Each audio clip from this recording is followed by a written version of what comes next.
Hi friend, मैं नंदलाल मोहन आपके YouTube LDC railway exam में स्वागत करते हैं। हम लोग आज देखेंगे south central railway Nanded division का स्टेशन मास्टर का क्वेश्चन पेपर। ये एलडीसी रेलवे डिपार्टमेंट द्वारा कराया गया था। ये एग्जाम होता है 10/1/2024 को एग्जाम हुआ था, उसको देखेंगे। चलते हैं पहले नंबर क्वेश्चन पे चलते हैं। क्या है पहला नंबर? कह रहा है जहां starter signal advance starter signal के साथ अंतर पार्षित हो और बीपीएसी के खराबी के दौरान ट्रेन को क्या प्राधिकार दिया जाएगा? तो यहाँ पर है पीएलसीटी और T3693B। आगे बढ़ने के लिए हाथ सिग्नल दिया जाएगा। ऑप्शन नंबर आपका लिखा है जहां starter signal advance starter signal के साथ अंतर पार्षित को बीपीएसी के खराबी के दौरान ट्रेनों को क्या प्राधिकार दिया जाएगा? तो पीएलसीटी प्लस T3693B और आगे बढ़ने के लिए हाथ सिग्नल दिया जाएगा। तो दूसरे नंबर का क्वेश्चन है, कह रहा है दक्षिण मध्य रेलवे में LWSCZ कोच की अधिकतम गति कितनी है? तो 130 kmph है। ऑप्शन नंबर सी सही है। तो ये डिवीजन के अनुसार ही देखिएगा, अपने डिवीजन के अनुसार कौन सा सही है। अगला क्वेश्चन है, यहाँ पूछा गया है 3 नंबर का है विद्युतीकृत खंड में ब्लॉक सेक्शन में कार्य करने के लिए ट्रैक मरम्मत मशीन को प्राधिकार दिया जाता है। तो दिया जाता है T/A 465। ऑप्शन नंबर ए सही है। नेक्स्ट क्वेश्चन पूछा है 4 नंबर का क्वेश्चन है मंडल चिकित्सा अधिकारी स्केल सेकेंड उपकरण का कम से कम कितने माह में एक बार निरीक्षण करते हैं? तो 6 माह में एक बार करते हैं। ऑप्शन नंबर बी सही है। मंडल चिकित्सा अधिकारी स्केल सेकेंड उपकरण का कम से कम माह में कितने बार निरीक्षण करते हैं? तो 6 में एक बार करते हैं। ऑप्शन नंबर बी सही है। अगला क्वेश्चन पूछा है 5 नंबर का क्वेश्चन है नांदेड़ मंडल में दुर्घटना स्थल पर जल्द पहुंचने के लिए दुर्घटना राहत गाड़ी की अधिकतम गति कितनी है? तो यहाँ पर आपका 100 kmph है। ऑप्शन नंबर बी सही है। तो डिवीजन के अनुसार ये देखिएगा कितने की स्पीड, सेक्शनल स्पीड क्या होता है, उसी हिसाब से उसको चेंज किया जाएगा। अगला क्वेश्चन है पोंडा अकोला सेक्शन में ए ग्रेड के ओडीसी की अधिकतम गति कितनी है? तो यह 100 kmph है। ऑप्शन नंबर डी सही है। अगला क्वेश्चन पे चलते हैं बॉक्सियन एचएल खाली वैगन की अधिकतम गति कितनी होती है? तो 100 kmph। ऑप्शन नंबर सी सही है। नेक्स्ट क्वेश्चन है 8 नंबर का क्वेश्चन है दुरंतो एक्सप्रेस में 2 कार्यकारी इंजन के साथ कितने कार्यकारी इंजन लगाए जा सकते हैं? तो दुरंतो राजधानी में नहीं लगाए जा सकते हैं। ऑप्शन नंबर ए सही है। अगला क्वेश्चन है trolley notice dash form number में दिया जाता है? तो ये दिया जाता है आपका T1418। पहला सही है। नेक्स्ट क्वेश्चन है यदि ट्रेन की यदि रेल की पटरी 3 सेंटीमीटर से अधिक हो तो कीमैन किस गति से ट्रेन को पास करेगा? तो इनमें से कोई नहीं पास नहीं करेगा, वो इनमें से कोई नहीं है। ये रेल की पटरी जो टूटी है 3 सेंटीमीटर से अधिक टूटी रहेगी तो कीमैन किस गति से पास करेगा? तो पास नहीं करवाएगा बिना उसको मेंटेनेंस किए हुए। अगला क्वेश्चन है जब किसी ट्रेन को इंजन स्टेशन लिमिट से बाहर ढकेला जा रहा हो तो अधिकतम गति कितनी की होगी? तो 25 kmph। ऑप्शन नंबर डी सही है। अगला क्वेश्चन है 12 नंबर का क्वेश्चन है सीसी कंटेनर रैक कितने किलोमीटर या कितने दिनों जो पहले हो के लिए वैध होता है? इनमें से कोई नहीं है। ऑप्शन नंबर डी सही है। सीसी कंटेनर इसमें से होगा, इनमें से कोई नहीं, क्योंकि यहाँ पर आपका जो बीपीसी लिखना चाहिए था, यह सीसी कंटेनर को क्लोज। इसकी बीपीसी कितने दिनों की होती है? सीसी कंटेनर रैक कितने किलोमीटर या कितने दिनों पहले जो पहले हो के लिए वैध होता है? तो इनमें से कोई नहीं है। सीसी कंटेनर रैक ये सीसी करके दिया गया है, इसीलिए इसको नहीं लिया जाएगा। ठीक है, कंटेनर अगर रैक होता तो यहाँ पर आपको कह सकते थे 6000 प्लस 30 दिन, इसको मान्य होता। लेकिन ये सीसी कंटेनर रैक कोई नहीं होता है। ठीक है, कंटेनर रैक सीधे लिखा होता तब आपका पहला सही होता है, लेकिन सीसी कंटेनर रैक नहीं होता है, इसलिए इसमें से कोई नहीं होगा। अगला क्वेश्चन है, यहाँ पर दोहरी डिस्टेंस सिग्नल प्रणाली में डैशबोर्ड हटा दिया जाता है, तो सिग्नल वार्निंग बोर्ड हटा दिया जाता है। ऑप्शन नंबर सी सही है। अगला क्वेश्चन है 14 नंबर का, प्रथम रोग सिग्नल के नीचे लगा शंट सिग्नल ऑन स्थिति में डैश प्रकाश देता है, तो कोई रोशनी नहीं देता है। प्रथम रोग सिग्नल के नीचे शंट सिग्नल ऑन स्थिति में, तो प्रथम रोग सिग्नल के नीचे लगा शंट सिग्नल ऑन स्थिति में प्रकाश दिखाई दे, तो प्रथम रोग, पहले तो प्रथम रोग सिग्नल पर शंट सिग्नल नहीं लगाया जाता है, प्रथम रोग सिग्नल को छोड़कर किसी भी रोग सिग्नल पे लगाया जाता है, तो ये इनमें से कोई नहीं होगा। ऑप्शन नंबर डी सही है। अगला क्वेश्चन है, होम सिग्नल और बीएसएलवी के बीच की दूरी कितने से कम नहीं होनी चाहिए, तो 180 मीटर से कम नहीं होनी चाहिए। ऑप्शन नंबर बी सही है। अगला क्वेश्चन है 16 नंबर का क्वेश्चन है, यहाँ किसी ट्रेन के लिए दिए गए सिग्नल को किस स्थिति में वापस किया जा सकता है, तो किसी दुर्घटना को रोकने के लिए वापस किया जा सकता है। यहाँ पर इंग्लिश का भी क्वेश्चन है, reception signal taken off for a train may be put back to on, तो to avert an accident. Option number A सही है। अगला क्वेश्चन है, एक गहरी लाइन मल्टीपल आस्पेक्ट सिग्नल तंत्र में सिग्नल ओवरलैप कितने मीटर से कम नहीं होना चाहिए, तो सिग्नल ओवरलैप 120 मीटर होता है और ब्लॉक ओवरलैप होता है 180 मीटर। अगला क्वेश्चन है, स्टैंडर्ड फर्स्ट अंतर पार्षद में अनुमेय गति कितनी होनी चाहिए, तो 50 kmph होता है। ऑप्शन नंबर ए सही है। अगला क्वेश्चन है, 25 किलो वोल्ट विद्युतीकृत रेल क्षेत्र में ओएचई कितने मीटर खतरे का क्षेत्र होता है, तो 2 मीटर होता है। ऑप्शन नंबर सी सही है। अगला 20 नंबर का क्वेश्चन है, stand is the substitute of होता है, तो सिग्नल ओवरलैप का होता है। स्टैंड अप का एक विकल्प होता है, तो सिग्नल ओवरलैप का होता है। ऑप्शन नंबर बी सही है। अगला क्वेश्चन है 21 नंबर, किसी ट्रेन के एमपीएस से चलने वाले समय को कहा जाता है, तो इससे न्यूनतम चलने का समय होता है या मिनिमम रनिंग टाइम होता है। ऑप्शन नंबर बी सही है।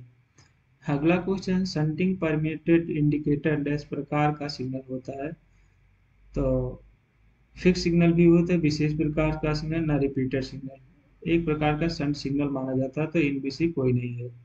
ऑप्शन नंबर डी सही है। अगला क्वेश्चन है, विद्युतीकृत के संदर्भ में ईआईजी अनुमोदन के लिए कौन सा अधिकृत है, तो प्रमुख पीसीईई है, प्रमुख मुख्य विद्युत अभियंता। ऑप्शन नंबर डी सही है। 24 नंबर का क्वेश्चन है, ये 24 नंबर का क्वेश्चन है, 54 बॉक्स एन वैगन क्रय के लिए ब्रेक वाहन में कितना दाब होना चाहिए, तो 4.7। ऑप्शन नंबर डी सही है। अगला क्वेश्चन है, निजी क्षेत्र द्वारा संचालित भारत का प्रथम रेलवे स्टेशन किस राज्य में है, तो मध्य प्रदेश में है। ऑप्शन नंबर डी सही। निजी क्षेत्र द्वारा संचालित भारत का पहला रेलवे स्टेशन किस राज्य में है, मध्य प्रदेश में है। अगला क्वेश्चन है, वर्किंग टाइम टेबल में पीसीओएम के अतिरिक्त कौन हस्ताक्षर करता है, तो पीसीओएम और सीपीटीएम करता है। ऑप्शन नंबर पहला सही है, सीपीटीएम।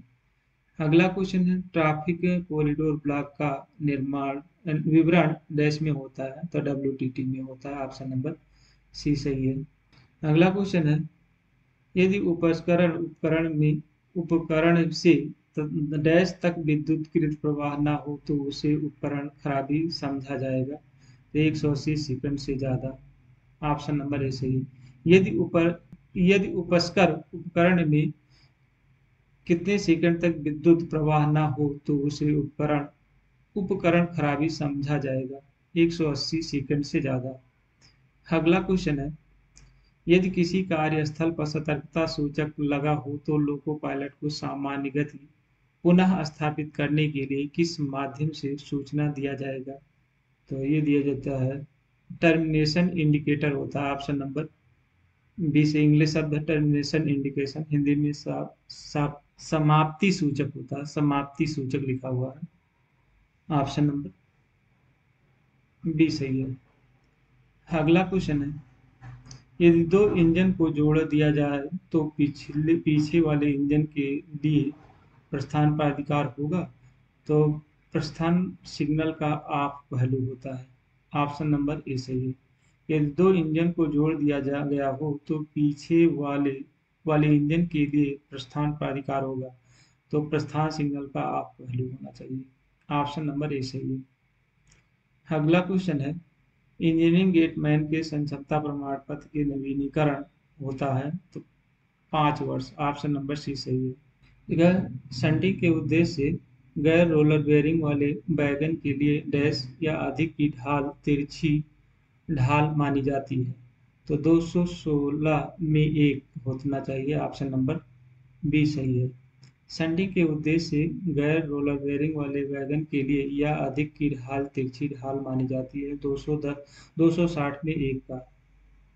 अगला क्वेश्चन है, सामूहिक स्टार्टर सिग्नल वाले लाइन से ट्रेन स्टार्ट करने के लिए प्राधिकार होगा, तो प्रस्थान प्राधिकार प्लस टी 512 दिया जाएगा। ऑप्शन नंबर ए सही है।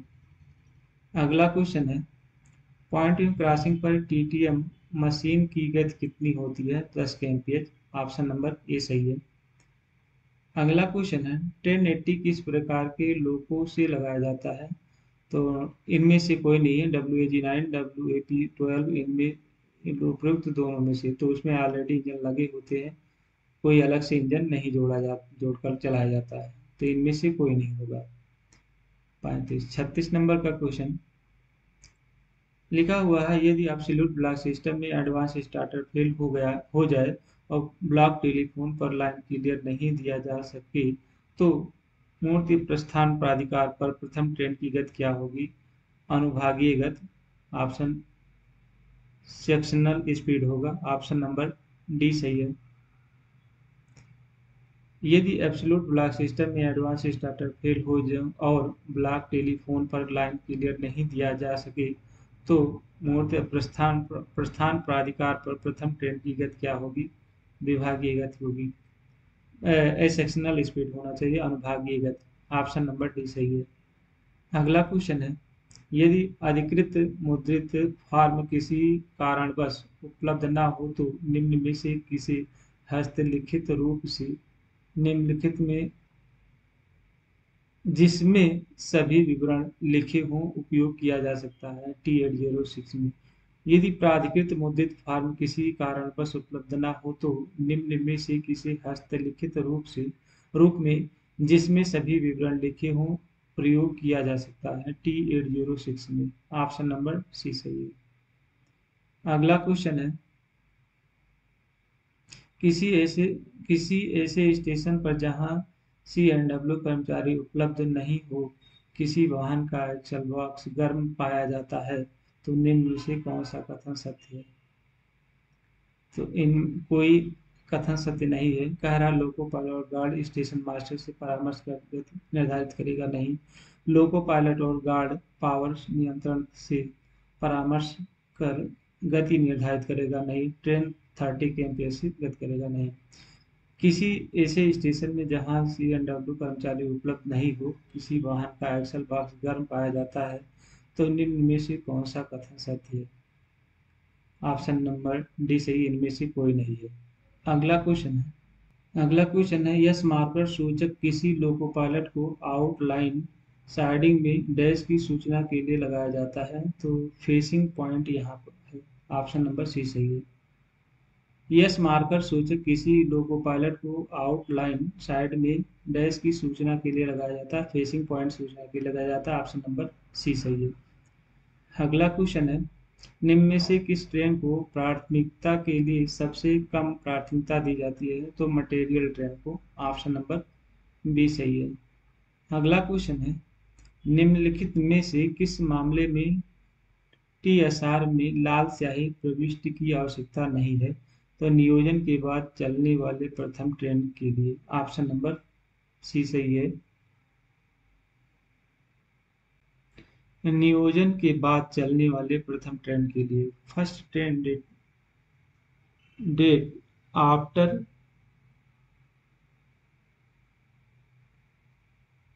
Reconnection of home signal. अगला क्वेश्चन है, स्टेशन में किए जाने वाले स्थिर लोड का विवरण खंड नियंत्रण को प्राइवेट नंबर के डैश दोहराया जाएगा, के साथ दोहराया जाएगा। ऑप्शन नंबर डी सही है। स्टेशन में किए जाने वाले स्थिर लोड का विवरण खंड नियंत्रक को प्राइवेट नंबर के साथ दोहराया जाएगा। ऑप्शन नंबर डी सही है। अगला क्वेश्चन है, इस स्लिप साइडिंग कुंजी निकाली जा सकती है जब ब्लॉक उपकरण डैश की अवस्था में हो? तो उपरोक्त में से कोई नहीं। ऑप्शन नंबर ट्रेन जाने की स्थिति में, ट्रेन आने की स्थिति में, उपरोक्त में से कोई नहीं होगा।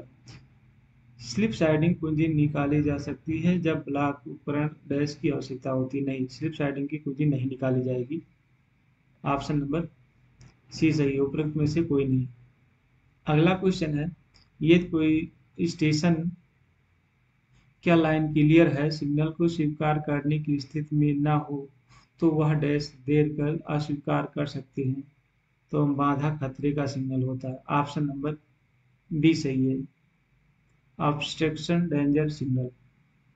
यदि कोई स्टेशन क्या लाइन क्लियर है सिग्नल को स्वीकार करने की स्थिति में ना हो तो वह देकर अस्वीकार कर सकता है? नहीं, बाधा खतरे का सिग्नल हो सकता है। ऑप्शन नंबर बी सही है। अगला क्वेश्चन है, परिणामी अरे परभड़ी औरंगाबाद खंड में जब किसी डीजल इंजन के एक स्पीडोमीटर चलते समय खराब हो जाए तो लोको पायलट गति का पालन करेगा 100 kmph से 10% कम स्पीड करके अपना स्पीड चलाएगा, ऐसा है कहने का है, लेकिन डिवीजन के अनुसार है वो ये क्वेश्चन। अगला क्वेश्चन है, वाई टी एस के का अभिप्राय क्या है? तो ये है आपका यात्री टिकट सेवा केंद्र। ऑप्शन नंबर बी सही है। YTSK यात्री टिकट सेवा केंद्र है, यात्री टिकट सेवा केंद्र। ऑप्शन नंबर बी सही है। अगला क्वेश्चन है, DTC डेली ट्रेन कैश काम समरी बुक डैश के द्वारा साधारण किया जाता है? तो स्टेशन मास्टर के द्वारा। ऑप्शन नंबर बी सही है। DTC डेली ट्रेन कैश कम समरी बुक डैश के द्वारा साधारण किया जाता है? तो स्टेशन मास्टर के द्वारा। ऑप्शन नंबर बी सही है। अगला क्वेश्चन है, एकल यूटीएस टिकट पर अधिकतम संख्या में डैश यात्री बुक किए जा सकते हैं? 4। ऑप्शन नंबर सी सही है। अगला क्वेश्चन है, रनिंग शेड के स्टाफ में रखे जाने वाले डेटोनेटर की संख्या तय करेगा? तो मंडल लेड प्रबंधक। ऑप्शन नंबर सी सही है। ब्लॉक उपकरण टेलीफोन की विफलता डैश में दर्ज की जाती है? तो इस सिग्नल खराबी रजिस्टर में। ऑप्शन नंबर ए सही है, सिग्नल फेलियर रजिस्टर में। अगला क्वेश्चन है, मध्य खंड इंजीनियरिंग इंटरलॉक्ड एलसी गेट के दोषपूर्ण गेट सिग्नल को पास करने के लिए प्राधिकार होता है? सतर्कता आदेश। ऑप्शन नंबर सी सही है। जब कोई सिग्नल जब कोई निश्चित सिग्नल उपयोग में ना हो तो उसे डैश द्वारा चिन्हित किया जाता है, 2 क्रॉस बार के द्वारा। ऑप्शन नंबर बी सही है। अगला क्वेश्चन है, पीसीओएम की उचित मंजूरी के बिना डीआरएम सैलून को डैश से नहीं जोड़ा जा सकता, मेल या एक्सप्रेस ट्रेन से? ऑप्शन नंबर ए सही है। अगला क्वेश्चन, मालगाड़ियों में अधिकतम डैश संख्या में विस्फोट युक्त वैगन जोड़े जा सकते हैं? 10। ऑप्शन नंबर बी सही है। ठीक है, डिवीजन के अनुसार ये है। मालगाड़ियों में अधिकतम कितनी संख्या में विस्फोटक युक्त वैगन जोड़े जा सकते हैं? 10। पेट्रोल मैन के आगमन और प्रस्थान को डैश में दर्ज नहीं किया जाता है, तो पेट्रोल मैन की डायरी में नहीं किया जाता। ऑप्शन नंबर ए सही है। टीएसआर में, स्टेशन डायरी और बीट बुक में। पेट्रोल मैन के आगमन और प्रस्थान को डैश में दर्ज नहीं किया जाता है, पेट्रोल मैन की डायरी में नहीं किया जाता है। अगला क्वेश्चन है, डैश को साइडिंग और सर्विस स्टेशन के बीच वन पायलट सिस्टम या मल्टीपल पायलट सिस्टम निर्धारित करने का अधिकार होता है? सीनियर डीओ है। ऑप्शन नंबर सी सही है। अगला क्वेश्चन है, एक्सप्रेस ट्रेनों में डेड लोग को जोड़े होने पर न्यूनतम ब्रेक पावर प्रतिशत कितना होता है? 90%। अगला क्वेश्चन है, ये कोई ईएमयू ट्रेन ब्लॉक सेक्शन में कितने मिनट से अधिक देर करती है तो उसे संरक्षित किया जाएगा? 10 मिनट। ऑप्शन नंबर बी सही है। 59 नंबर का है, प्रमुख कार्यों के लिए यानाई कार्य की अवधि का निर्धारण डैश द्वारा किया जाता है, तो डीआरएम के द्वारा। ऑप्शन नंबर ए सही है। अगला क्वेश्चन है, यदि ट्रेन की सेंटिंग मुख्य लाइन के पार एक लाइन से दूसरी लाइन तक की गाड़ी की जाती है तो डैश सेंटिंग कार की निगरानी करेगा? Station master. Option number B सही है। अगला क्वेश्चन है, टीएसएल कार्य प्रणाली के रिपोर्ट डैश को प्रस्तुत किया की जाती है, तो डीआरएम। अगर नेक्स्ट क्वेश्चन है, सिंगल लाइन पर संचार के पूर्ण व्यवधान के दौरान संचार व्यवस्था खोलने के लिए भेजी गई मोटर ट्रॉली के साथ डैश जाएगा? गार्ड। सिंगल लाइन पर संचार के पूर्ण व्यवधान के दौरान संचार व्यवस्था खोलने के लिए भेजी गई मोटर ट्रॉली के साथ गार्ड जाएगा। अगला क्वेश्चन है, स्टेशन यार्ड में जहां सबसे बाहरी पॉइंट खड़ी ढाल के डैश मीटर के भीतर है, वहां रोलर बेयरिंग वाहनों की सेंटिंग सख्ती से प्रतिबंधित है? ये 100 मीटर। ऑप्शन नंबर पहला से। स्टेशन यार्ड में जहां सबसे बाहरी पॉइंट खड़ी ढाल के 100 मीटर के भीतर है, वहां रोलर बेयरिंग वाहनों के हैंड सेंटिंग सख्ती से प्रतिबंधित। 64 नंबर का क्वेश्चन है, कह रहा है, एक कुत्ता खरगोश की हर 5 छलांग के लिए 4 छलांग लगाता है, लेकिन एक कुत्ते की 3 छलांग खरगोश की 4 छलांग के बराबर होती है, तो उनकी गति का अनुपात क्या होगा? इसको सॉल्व करते हैं। हम मान लेते हैं कुत्ते की गति x मान लेते हैं और खरगोश की गति y मान लेते हैं। यहाँ से सॉल्व करते हैं, y मान लेते हैं। अब क्या कह रहा है, एक कुत्ता खरगोश की हर 5 छलांग के लिए 4 छलांग लगाता है, तो कुत्ते द्वारा 4 छलांग लगाने में लगा समय क्या करेंगे? कह रहा है कुत्ते द्वारा 4 छलांग लगाने में लगा समय t है। क्या कह रहा है, कुत्ता खरगोश की 5 छलांग के लिए 4 छलांग लगाता है, तो कुत्ते द्वारा 4 छलांग लगाने में लगा समय t है, और खरगोश द्वारा 5 छलांग लगाने में लगा समय t डैश है। t डैश मान लेते हैं। कह रहा है कुत्ते द्वारा 4 छलांग लगाने में लगा समय t है, और बराबर खरगोश द्वारा 5 छलांग लगाने में लगा समय t डैश है। तो यहाँ पर तो हम कहें 4t हो जाएगा दूरी, तो हम जानते हैं 4 बराबर दूरी बटे समय, तो दूरी बराबर हो जाएगा 4 गुणे समय। हम ये मान लेंगे, अब दूरी दोनों की बराबर है। ये क्या कहता है, खरगोश 5 छलांग लगाता है और तो खरगोश कुत्ता 4 छलांग लगा रहा है, तो दोनों बराबर दूरी बराबर कर देंगे, तो हम 4t दूरी कितना हो गया, कुत्ते का दूरी 4t हो गया, तो उसी के बराबर है खरगोश का 5t डैश हो जाएगा। अब हम करेंगे क्या, अब आगे क्या कह रहा है, लेकिन एक कुत्ते की तीन छलांग और एक कुत्ते की 3 छलांग खरगोश की 4 छलांग के बराबर होता है। तो यहाँ पर हम भी लिखेंगे कुत्ते की 3 छलांग और खरगोश की 4 छलांग। जो दूसरा कह रहा है, दूसरा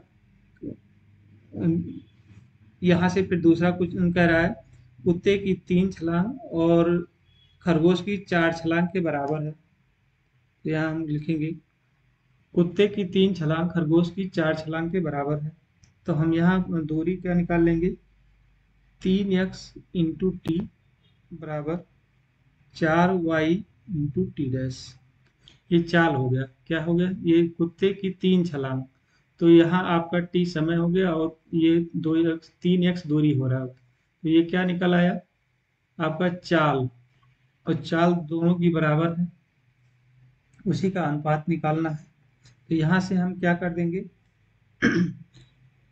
यहाँ से t बराबर लिख देंगे, टी डैश बराबर यहाँ कर देंगे। पहले हम इसको क्या करेंगे, 3/3x बराबर हो जाएगा 4y, और t की वैल्यू यहाँ पर हम कहाँ निकालेंगे, यहाँ से टी डैश बराबर हो जाएगा 4/5 टी। तो यहाँ हम रख देंगे टी डैश बराबर क्या है, 4/5 टी हो जाएगा। तो हम यहाँ पुट करेंगे, ये आपका टी ऑलरेडी है, ये मतलब ये इसको फिर से लिख देता हूँ, 3x टी बराबर होगा 4y इंटू, अब हमको टी डैश के इसके जगह पे टी डैश की जगह पे लिखें 4/5 टी, तो 4/5 टी। अब यहाँ से टी से टी कट जाएगा, यहाँ पर अब देखिए 4×4 = 16, यहाँ टी के x/y कर लेंगे, x यहाँ पर रख देगा और यहाँ y है, y को यहाँ ट्रांसफर कर लेंगे, और ये 4×4 = 16 हो जाएगा, और नीचे हो जाएगा 5×3 = 15। 3 को क्या करेंगे, या 5 से गुणा कर देंगे, तो ये अनुपात हो गया x/y बराबर 16/15। तो ये हो जाएगा ऑप्शन नंबर बी सही हो गया। अगला क्वेश्चन इस तरह से इसको सॉल्व कर लेंगे। अगले यहाँ पर कह रहा है एक दुकान, 65 नंबर का क्वेश्चन पूछा है, एक दुकानदार को क्रमशः 35 रुपये और 25 रुपये प्रति किलोग्राम मूल्य वाली 2 प्रकार की दालों को किस अनुपात में मिलाना चाहिए ताकि 27 रुपये प्रति किलोग्राम का मिश्रण प्राप्त हो जाए। तो यहाँ एलिगेशन वाला फार्मूला लगाएंगे, पहले की जो दाल है और दूसरी दाल है, सेकेंड वाली दाल। तो पहला कितना है, 35 रुपये kg है, और दूसरा है 25 रुपया kg है, और जब दोनों मिश्रित कर दिया जाता है तो 27 रुपया kg आ जाता है। तो यहाँ हो जाएगा 27। अब इसी को हम घटा लेंगे, अब देखिए 27 में से 25 निकालेंगे तो हो जाएगा 2, और 35 में से 27 निकालेंगे तो हो जाएगा 8। यहाँ से हम 2:8 आ गया, इसको काट लेंगे, 2 1 जा 2, 2 4 जा 8, तो यहाँ 1:4 हो जाएगा। तो ये हो जाएगा ऑप्शन नंबर दूसरा सही है। अगला क्वेश्चन पूछा क्या है, यहाँ पर देखिए ए और बी, 66 नंबर का क्वेश्चन पूछा, ए और बी अलग अलग कार्य करते हुए एक कार्य को क्रमशः 10 दिन और 16 दिन में पूरा कर सकते हैं। यदि वे एक दिन के लिए बारी बारी से काम करते हैं तो कार्य की शुरुआत ए करता है, तो काम कितने दिनों में पूरा होगा। पहले ए द्वारा और बी द्वारा कितना कार्य किया, कितना यूनिट किया कार्य किया, तो ए और बी, तो ए कितना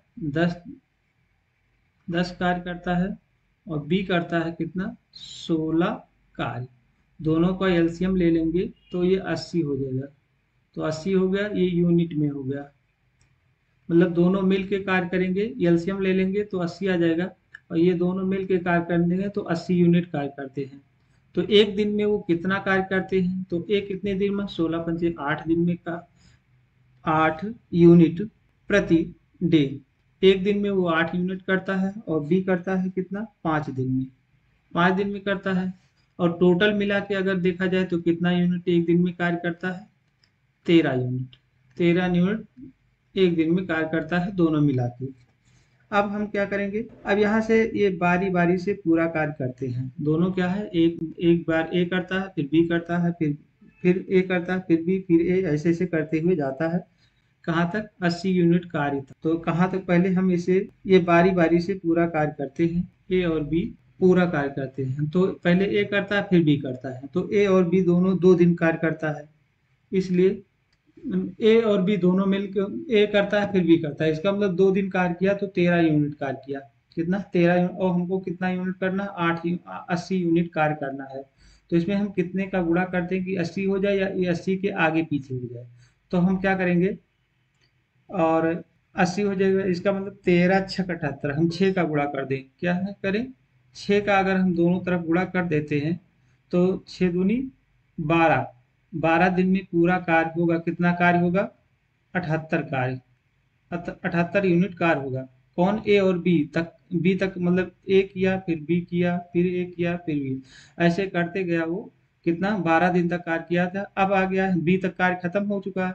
अब ए कार्य, अब जो बचा हुआ कार्य वो क्या, कौन करेगा, ए करेगा। तो ए कार्य करेगा। अब बचा हुआ कार्य कितना है, देखिए 78 का यूनिट कार्य कर चुका है, बचा हुआ है 80 टोटल था, 78 कार्य पूरा हो चुका है, बचा हुआ 2 कार्य, 2 यूनिट कार्य बचा हुआ। 2 यूनिट कार्य कौन करेगा, करेगा हमका हमारा ए। 2 यूनिट कार्य कौन करेगा, ए। तो ए द्वारा, अब क्या है, 2 यूनिट इकाई बचा हुआ था, तो वो कौन करता, 8। एक दिन में 8 यूनिट करता है, तो 2 यूनिट बचा हुआ, तो 2/8 हो जाएगा। ये 1/4 हो गया। अब मतलब जो 2 शेष कार्य बचे हुए थे, 2 यूनिट कार्य बचा हुआ था, वो कितने दिन में करता है, 1/4 दिन में करता है।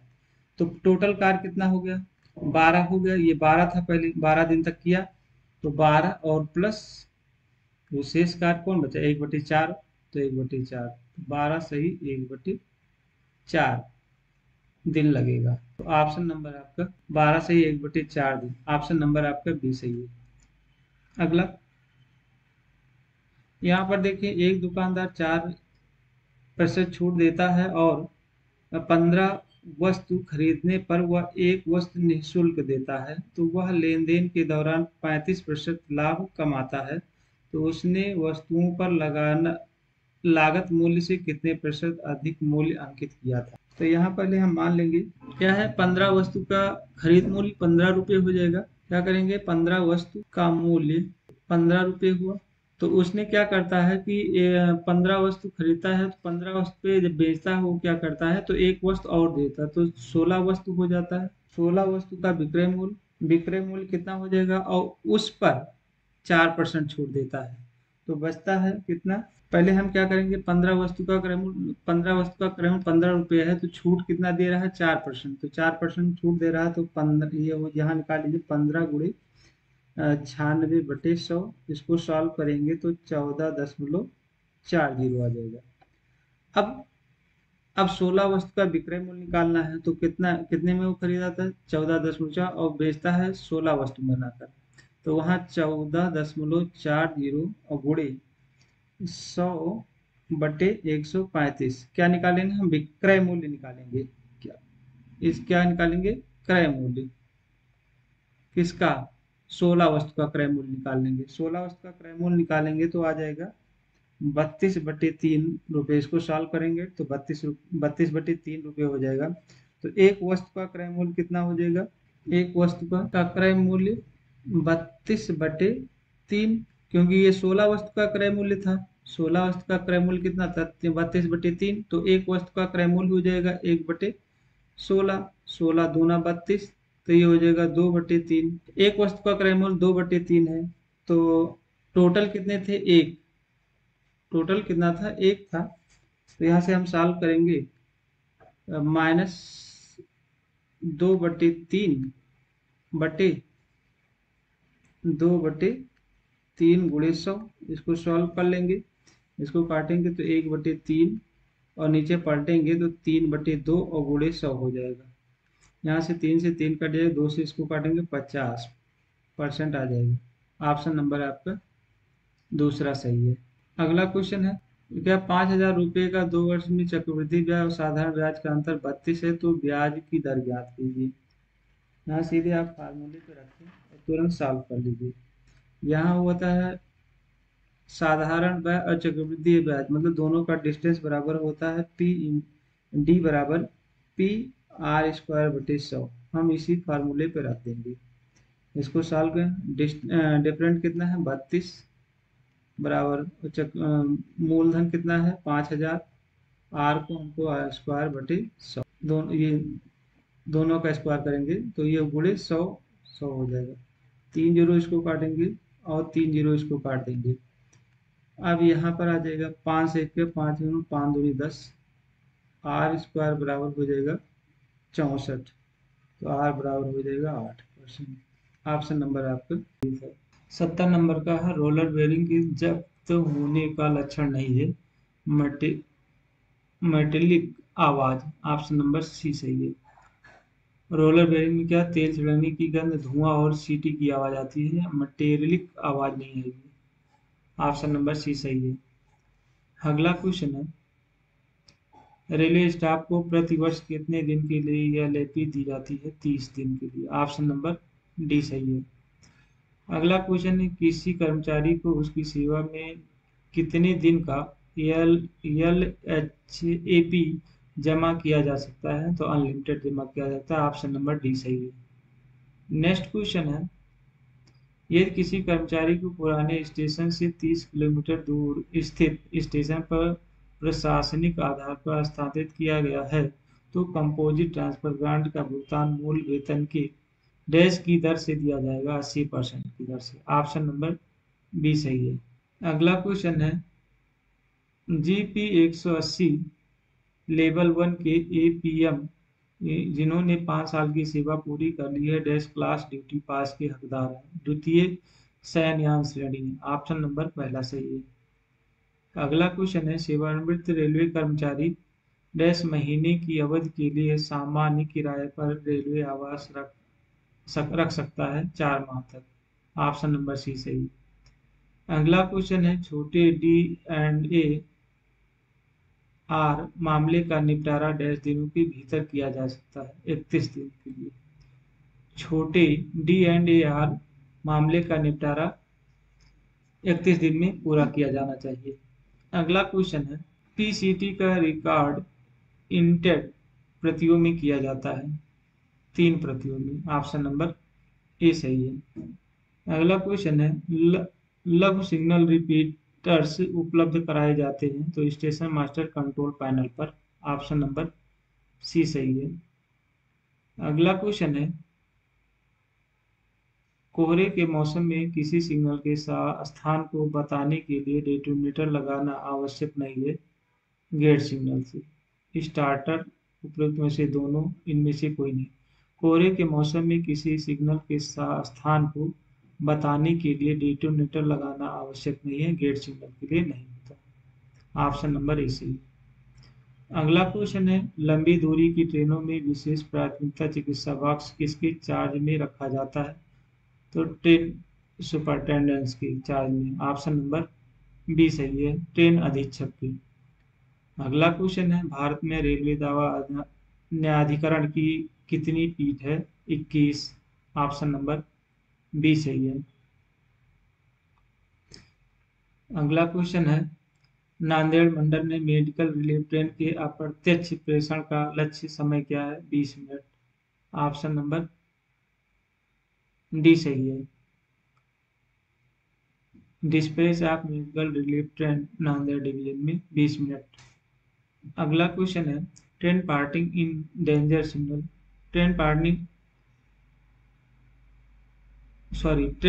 पासिंग सिग्नल एट डेंजर को दुर्घटना की किस श्रेणी में रखा गया है? एच में। ऑप्शन नंबर बी सही है। रक्षा कवच का वर्णन स्टेशन संचालन नियम के परिशिष्ट डैश में किया गया है? सी में किया गया। ऑप्शन नंबर सी सही है। अगला क्वेश्चन है निकटवर्ती सब स्टेशनों या फीडिंग पोस्टों द्वारा प्रेषित क्षेत्रों को अलग रखता है? Neutral section. Option number C सही है। अगला क्वेश्चन है दोहरे डिस्टेंस सिग्नल क्षेत्र में डिस्टेंस सिग्नल अपने सबसे अधिक प्रतिबंध अवस्था में डैश प्रकाश दिखाता है? 2 पीला। ऑप्शन नंबर सी सही है। सेंटिंग लिमिट बोर्ड लगाया जाता है एक हेरी लाइन सेक्शन में। ऑप्शन नंबर ए सही है। यदि 42 एन BCN यल ट्रेन सेक्शन में असामान्य रूप से विलंबित होता है तो उसे 100 में से एक की ढाल पर स्थित होना पड़ता है। तो ब्रेक वैन और लोगों के अलावा न्यूनतम डैश वैगन के हैंड ब्रेक लगाए जाएंगे। 15।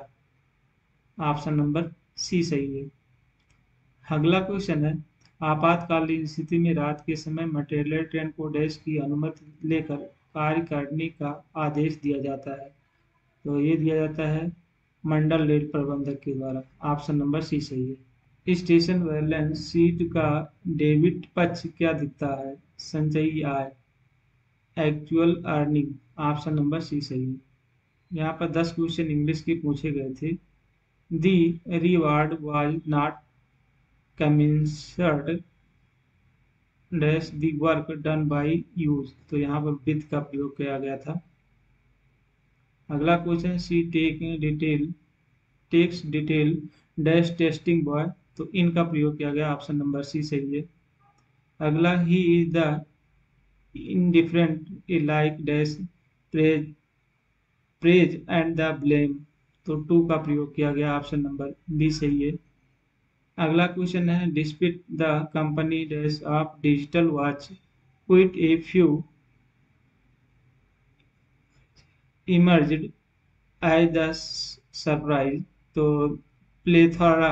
ऑप्शन नंबर बी सही है, प्लेथरा है, पुट किया जाएगा। And other concern is not just related to politics dash it is the new warning issues। तो इंस्टेड है। ऑप्शन नंबर पहला सही है। यहाँ dash the dash in the group brought about a dash in their popularity. तो dent and the downfall. Option number B भरा गया था इसमें। लिखा, I can not even think dash travelling by any other way except my own car. तो आपका प्रयोग किया गया था। अगला question, he comforted me by saying that we would surely Tide dash the crisis. Over का प्रयोग किया गया है। इंग्लिश हिंदी ये समझ लीजिएगा, ज़्यादा इसके बारे में इंग्लिश के बारे में जानकारी नहीं है, इसके लिए मैं क्षमा चाहता हूँ। पढ़ के बता दे रहा हूँ सिर्फ कौन सा सही है बस। He left medicine in between and decided to take dash up music for higher studies as that was his real position. यहाँ अप का प्रयोग किया गया था। इसका हिंदी होता था,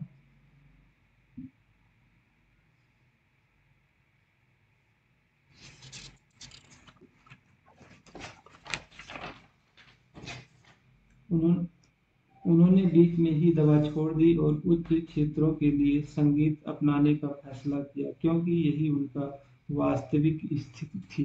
अगला क्वेश्चन है, with the amount of conflict in the world a third world third world war is imminent. Option number D सही है। इसका मतलब दुनिया में जितने संघर्ष हैं उसे देखते हुए तीसरा विश्व युद्ध होना तय है। तो इसे क्या कहेंगे? आसान। हिंदी में आसान होता है, इमिनेंट। अगला क्वेश्चन है,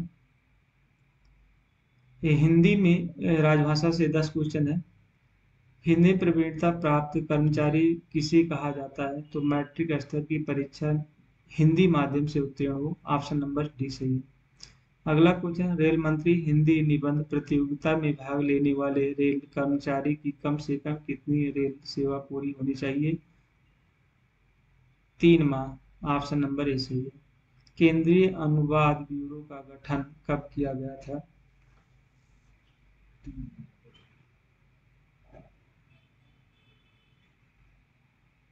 तो ये किया गया था 1/7/1971 में किया गया था। ऑप्शन नंबर पहला सही है। अगला क्वेश्चन है, राजभाषा हिंदी से संबंधित नियमित पाठ्यक्रम की परीक्षाएं वर्ष में कितनी बार आयोजित की जाती हैं? 2 बार। ऑप्शन नंबर बी सही है।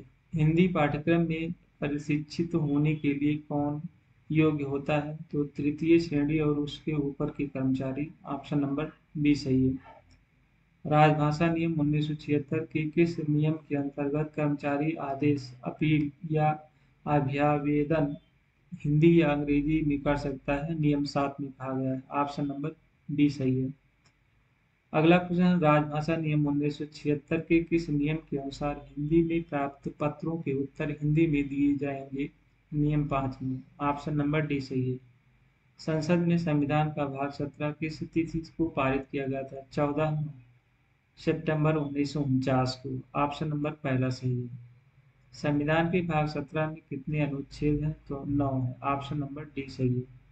प्रारंभिक तौर पर संविधान की 8वीं अनुसूची में कितनी भाषाएं शामिल थी? 14, और अब हो गई है 22। चलिए, इस तरह से